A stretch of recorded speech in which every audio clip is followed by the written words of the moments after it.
이제 제 고향인 애리조나주를 뒤흔든 사건으로 돌아가 보겠습니다. 경찰은 미국 TV 진행자 사바나 거스리의 어머니와 관련된 단서를 찾기 위해 2장의 몸값 요구서를 공개했습니다. 첫 번째 쪽지는 신빙성 있는 것으로 간주되고 있습니다. 첫 번째 쪽지는 수백만 달러의 비트코인을 요구했고, 다른 쪽지는 낸시 거스리가 6개월 전 투손 근처 자택에서 납치된 직후 이미 사망했다고 주장했습니다. 해당 지역 보안관실과 카운티 당국은 그녀의 사망을 확인할 수 없다고 밝혔습니다. 수사는 계속 진행 중입니다. 이번 사건의 경과와 최근 상황을 알아보기 위해 저희 스튜디오에는 진행자이자 특파원인 나타샤 쿠르칙이 나와 있습니다. 나타샤, 이 몸값 요구서들이 실제로 어떤 내용을 담고 있고 무엇을 밝히며 왜 지금 공개되고 있는지 설명해 주시겠습니까? 네, 분명히 이 이야기는 정말 가슴 아픈 사건입니다. 간단히 배경을 말씀드리자면 사바나 거스리는 미국의 유명한 TV 진행자입니다. 그녀의 어머니는 1월 31일 자택에서 납치됐을 당시 84세였습니다. 그녀는 다음 날 아침 온라인 교회 예배에 나타나지 않았고 가족들은 뭔가 잘못됐다는 것을 알게 되었습니다. 하지만 그로부터 6개월이 지난 지금까지도 누가 이런 일을 저질렀는지에 대한 정보나 단서는 거의 없는 상황입니다. 맞아요. 아무런 돌파구도 없었어요. 우리 집 앞에서 복면을 쓴 무장인물이 카메라에 찍혔고 근처에서 장갑도 발견됐어요.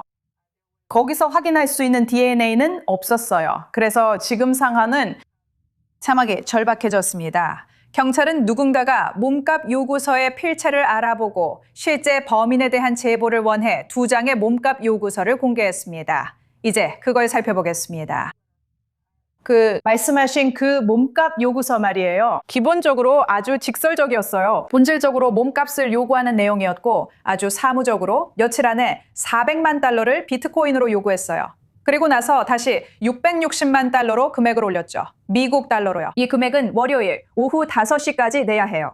이 내용은 그녀가 납치된 이틀 뒤에 공개됐어요. 기본적으로 보시다시피 마지막에 그녀의 침대 발치 바닥에 흰색 스마트워치가 있었고 뒷마당에 흰색 플러드라이트도 파손되어 있었어요. 이건 아마도 이 사람이 신뢰할 만한 몸값 요구서임을 증명하려고 쓴 증거였던 것 같아요. 그래서 경찰도 신뢰할 만하다고 판단했죠. 그래서 그들이 이걸 공개한 겁니다. 읽어보면 매우 사무적으로 느껴집니다. 하지만 2번째 쪽지가 정말 눈에 띕니다. 완전히 다르죠?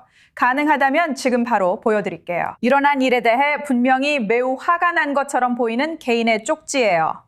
2번째 쪽지를 한번 볼까요, 여러분? 가능하다면 띄워주세요. 납치범들을 보세요. 그러니까 본질적으로 이 납치범이 같은 사람이라면 물론 아직 확실하지 않아요. 신빙성이 있다고 여겨지지도 않았고요. 그 사람이 말하길 우리가 그녀가 얼마나 아픈지 몰랐다고 해요. 미안하다고요. 그녀의 신체 상태가 얼마나 심각한지 완전히 이해하지 못했다고 했어요. 우린 그녀를 해칠 생각이 없었어요. 그녀는 납치 직후 세상을 떠났어요. 저희는 그것이 심장 관련 문제였다고 보고 있습니다. 우리는 그녀를 자연 속에 묻었고 결과를 바꿀 방법이 없었습니다. 진심으로 유감입니다. 그래서 분명히 여기서 표현 방식이 매우 독특합니다. 이 사람은 매우 감정적으로 들립니다. 그리고 질문은 이것이 신뢰할 만한지, 그리고 누군가가 이것을 식별할 수 있을지에 관한 것입니다.